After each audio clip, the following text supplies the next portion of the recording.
வேலை மற்றும்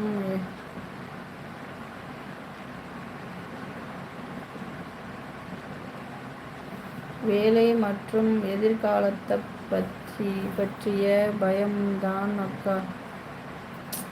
நடக்கிறது நடக்கும் தம்பி. பயந்து என்ன ஆக போகுது? எது நடக்கணும் இருக்கிறதோ அது நன்றாகவே நடக்கும்.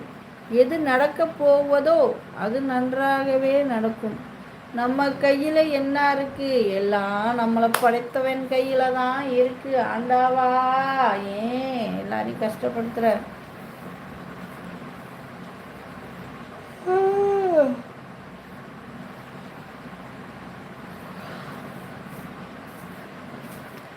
No feel like. ஒரே ஒரு லைக் போடுங்கப்பா.